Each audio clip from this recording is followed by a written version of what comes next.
کیے گئے ہیں۔ سب سے پہلے جب تعمیر قبلہ کا حکم نازل ہونے کے بعد حضور اکرم صلی اللہ علیہ وسلم نے بیت المقدس کی بجائے کعبہ کو اپنا قبلہ ٹھہرا لیا تو اس پر اہل کتاب نے بڑا شور و غوغا کیا۔ وہ کہنے لگے کہ بیت المقدس کعبہ سے افضل ہے اور اسے زمین پر اللہ کا پہلا گھر ہونے کا شرف حاصل ہے۔ اللہ تعالیٰ نے ان کی تردید فرماتے ہوئے بیت الحرام کی 3 خصوصیات بیان فرمائی۔ پہلی یہ کہ سورہ زمین پر کعبہ سب سے پہلی عبادت گاہ۔ دوسری یہ کہ اس میں ایسی واضح نشانیاں پائی جاتی ہیں جو اس کے شرف اور فضیلت پر دلالت کرتی ہیں، جن میں مقام ابراہیم، زمزم اور حدیب شامل ہیں۔ تیسرا یہ کہ جو شخص حرم میں داخل ہو جائے اسے امن حاصل ہو جاتا ہے۔ بعض اللہ والوں کا قول ہے کہ پورے عالم میں کعبہ سے زیادہ شرف والی کوئی عمارت نہیں ہے۔ اس کی تعمیر کا حکم رب جلیل نے دیا۔ اس کا نقشہ حضرت جبرائیل علیہ السلام نے بنایا۔ اس کے معمار حضرت خلیل علیہ السلام تھے اور ان کے معاون اور مزدور کے طور پر حضرت اسماعیل علیہ السلام نے کام کیا، اور رب ذوالجلال کے حکم سے وَإِذْ يَرْفَعُ إِبْرَاهِيمُ الْقَوَاعِدَ مِنَ الْبَيْتِ وَإِسْمَاعِيلُ رَبَّنَا تَقَبَّلْ مِنَّا إِنَّكَ أَنتَ السَّمِيعُ الْعَلِيمُ، یعنی جب رب ذوالجلال کا حکم ہوا کہ بیت اللہ کی تعمیر کرو تو ابراہیم علیہ السلام تعمیر بھی کر رہے ہیں، ساتھ اسماعیل علیہ السلام بھی ہیں، اور ساتھ ساتھ دعائیں بھی کر رہے ہیں کہ یا اللہ اس کو اپنی بارگاہ میں قبول فرما۔ اس کے نیکی کا کام کرتے ہوئے ساتھ ساتھ اللہ سے قبولیت کی دعائیں بھی مانگتے رہنا چاہیے کہ یا اللہ اس کو اپنی بارگاہ میں، ہم تو یہی کر سکتے تھے تو جو نیکی ہم کر رہے ہیں اللہ اس کو اپنی بارگاہ میں۔ جو شخص سفر وغیرہ کے اخراجات برداشت کر سکتا ہو اور وجوب حج کی دوسری شرائط بھی پائی جائیں تو اس پر فوراً حج کرنا فرض ہو جاتا ہے۔ بلا عذر تاخیر کرنے سے وہ گناہگار ہوگا۔ مسلمانوں کو حکم دیا گیا ہے کہ وہ اللہ سے ڈرتے رہیں جیسا کہ اسے ڈرنے کا حق ہے، اور اللہ کی رسی کو مضبوطی سے تھامے رکھیں اور گروہ در گروہ تقسیم نہ ہو جائیں۔ حضرت ابن مسعود رضی اللہ تعالیٰ عنہ فرماتے ہیں حق کے تقویٰ یہ ہے، یعنی ڈرنے کا حق یہ ہے کہ اللہ تعالیٰ کی اطاعت کی جائے، نافرمانی نہ کی جائے، اسے یاد رکھا جائے، بلایا نہ جائے، اس کا شکریہ ادا کیا جائے اور کفران نعمت نہ کیا جائے۔ امت مسلمہ تمام امتوں سے افضل اور بہترین امت ہے، اور اس کے افضل ہونے کی وجہ سے وہ دوسری امتوں کے برعکس ان تمام چیزوں پر ایمان رکھتی ہے جن پر ایمان رکھنے کا اللہ تعالیٰ نے حکم دیا ہے، اور ان میں سب سے اہم اور بنیادی چیز امر بالمعروف اور نہی عن المنکر کرتے رہنا ہے، جو دینی ذمہ داری اور مذہبی فریضہ بھی ہے۔ حضرت عمر رضی اللہ تعالیٰ عنہ کا قول ہے کہ جس کا دل چاہتا ہے کہ اس کا شمار اس امت میں سے ہو، اسے چاہیے کہ وہ اس بارے میں اللہ کی شرط کو پورا کرے، یعنی تأمرون بالمعروف وتنہون عن المنکر کو پورا کرے۔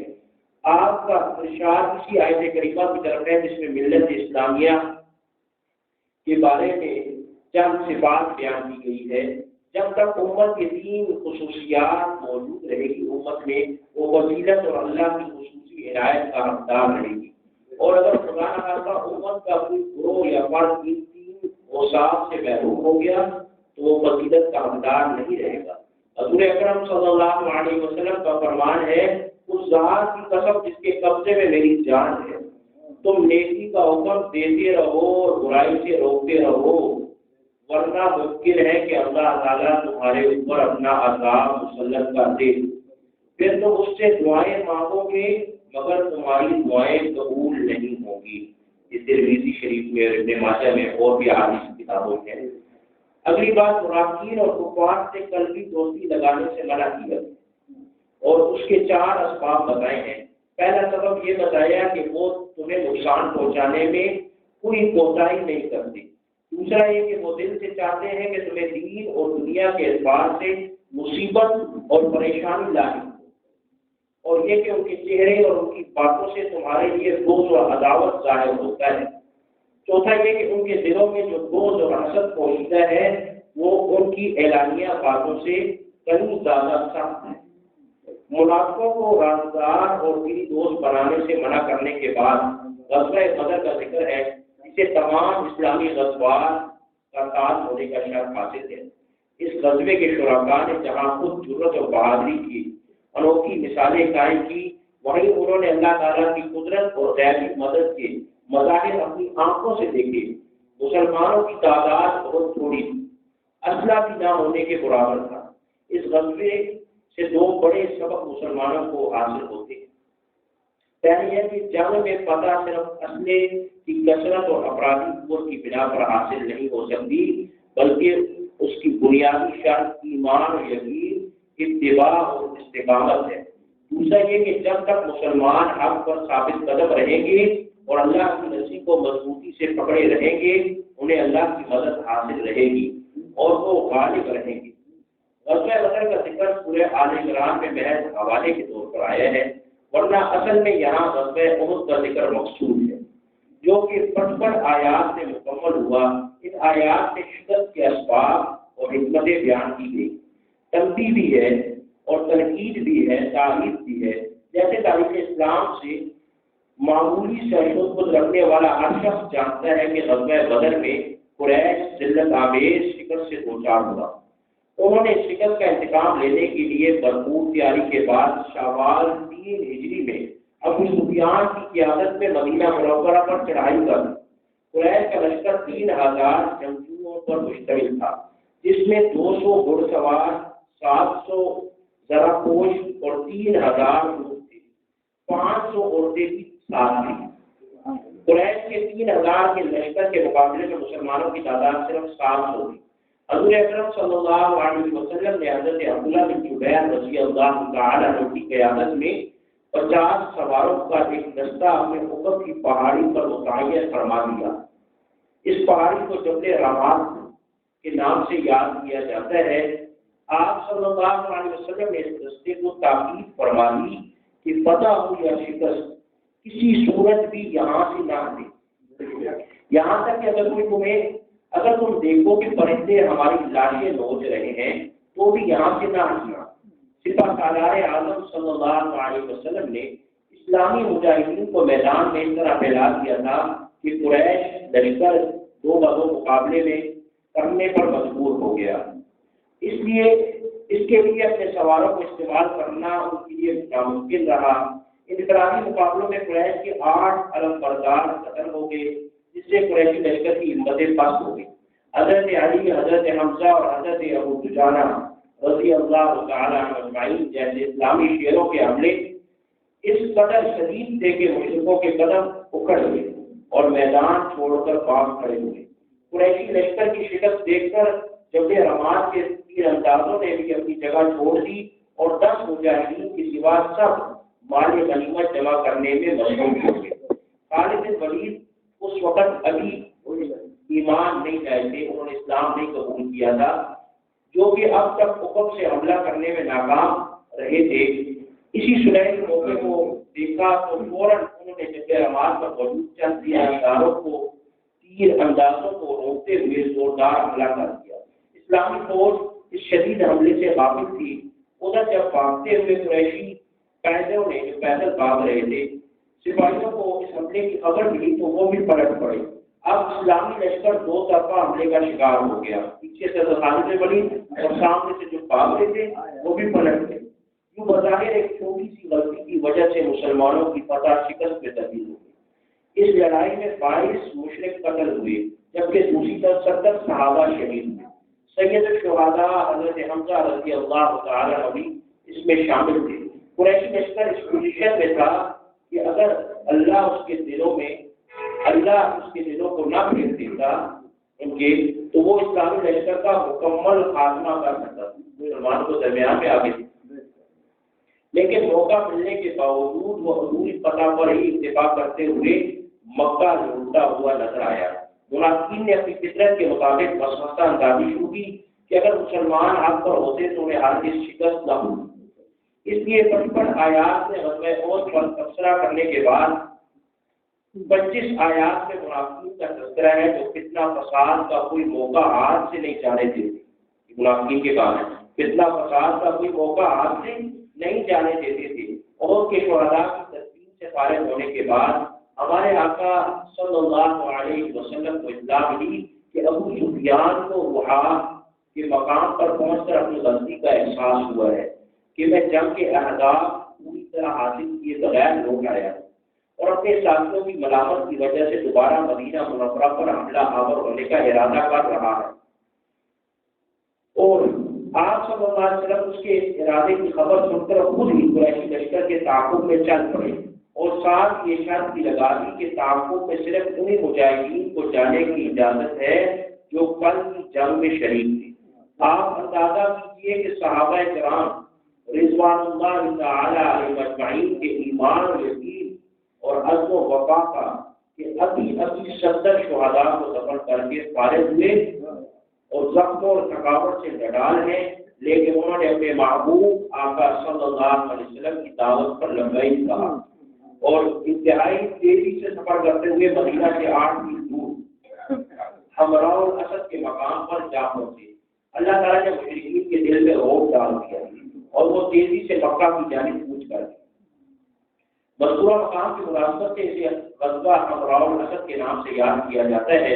اس غزوے کا تذکرہ کرتے ہوئے اللہ تعالیٰ فرماتے ہیں جن لوگوں نے جنگ میں زخمی ہونے کے باوجود اللہ اور اس کے رسول صلی اللہ علیہ وسلم کے حکم پر لبیک کہا، ان میں سے جو نیک اور پرہیزگار ہیں ان کے لیے اجر ہے۔ سورہ آل عمران کے آخری رکوع میں ان اہل ایمان کا ذکر ہے جو ہر حال میں اللہ تعالیٰ کو یاد کرتے ہیں، ارض و سماء کی تخلیق کے بارے میں غور و فکر کرتے ہیں اور اپنے پروردگار سے دعائیں کرتے ہیں۔ سورت کے اختتام پر فلاح کے 4 اصول بیان ہوئے ہیں۔ پہلا، صبر، دین پر جمے رہنا، مشکلات اور مسائل کی وجہ سے دل چھوٹا نہ کرنا، مشاورہ، دشمن کے مقابلے میں دشمن سے زیادہ استقامت اور شجاعت کا مظاہرہ کرنا، مرابطہ، دشمنان دین سے مقابلے کے لیے اپنے آپ کو تیار رکھنا، اور تقویٰ، ہر حال میں اور ہر جگہ اللہ سے ڈرتے رہنا۔ سورۃ النساء کا تقریباً 1 پاؤ چوتھے پارے میں آیا ہے، یہ بھی مکی سورت ہے، اس میں 176 آیات ہیں۔ اسے سورۃ النساء کبریٰ، بڑی سورۃ النساء بھی کہا جاتا ہے۔ اس کے مقابلے میں 28ویں پارے کی سورۃ طلاق کو سورۃ النساء کسرا یعنی چھوٹی سورۃ النساء کہا جاتا ہے، کیونکہ اس سورت میں ایسے احکام کثرت سے بیان ہوئے ہیں جو کہ خواتین سے تعلق رکھتے ہیں، اس لیے اسے سورۃ النساء کا نام دیا گیا ہے۔ اس سورت کا جو حصہ چوتھے پارے میں ہے اس میں جو ہے مضامین ہے، ان میں سب سے پہلا یتیموں کے اموال کے حوالے کر دیے اور انہیں ہتھیانے یا عمدہ مال کو رسی مال کے بدلنے کی کوشش نہ کی جائے۔ دوسرا، یہ حکم یتیم بچوں کے بارے میں بھی ہے اور یتیم بچیوں کے بارے میں بھی ہے، لیکن عام طور پر یتیم بچیوں کی میراث میں ناجائز تصرف زیادہ کیا جاتا تھا۔ تیسرا، 4 عورتوں کے ساتھ نکاح کرنے کی اجازت ہے۔ یہ ہے شریعت کا حکم ہے، اللہ سب کو ہمت دے اور صاحب سربت لوگوں کو ارادہ اتار لے، بات غلط کی ہے وہ ارادہ کر لے دوسری تیسری چوتھی شادی کا، یہ نہیں کہ ضروری نہیں۔ اب وہ دیکھتے ہیں بڑی صاحب ہمت کرے، بہت سے ہمت کرے، دیکھو اللہ نے مال بھی وہ پہلے ہمت کرے حالات اچھے ہوں گے چاہتے صاحب سربت لوگ جس کو اللہ نے مال دیا وہ ضرور ہمت کوشش کرے، مسکرائے نہیں صرف مسکرانے کام چلے گا، ہمت کرے۔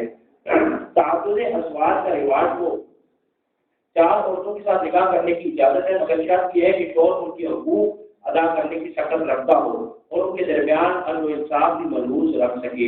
اگر شوہر ایسا نہیں کر سکتا تو اسے ایک بیوی پر ہی اکتفا کرنا چاہیے۔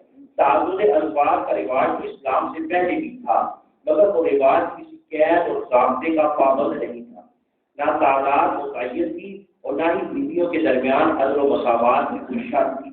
ایک شخص 10 بلکہ اس سے بھی زیادہ عورتوں سے نکاح کر سکتا، پھر ان میں سے جس کے حقوق چاہتا ادا کرتا اور جس سے چاہتا معلق کے لڑکا دیتا، خرچہ پانی کے انہیں نہ لڑکا نہیں دیتا تھا، اسے نہ تو طلاق دی جاتی اور نہ ہی اس کے ازواجی اور معاشی حقوق ادا کیے جاتے، اسے آپ ایک زندہ شوہر والی بیوہ کہتے۔ اسلام نے تعداد بھی متعین کر دی اور حقوق کی ادائیگی کو بھی فرض کر دیا۔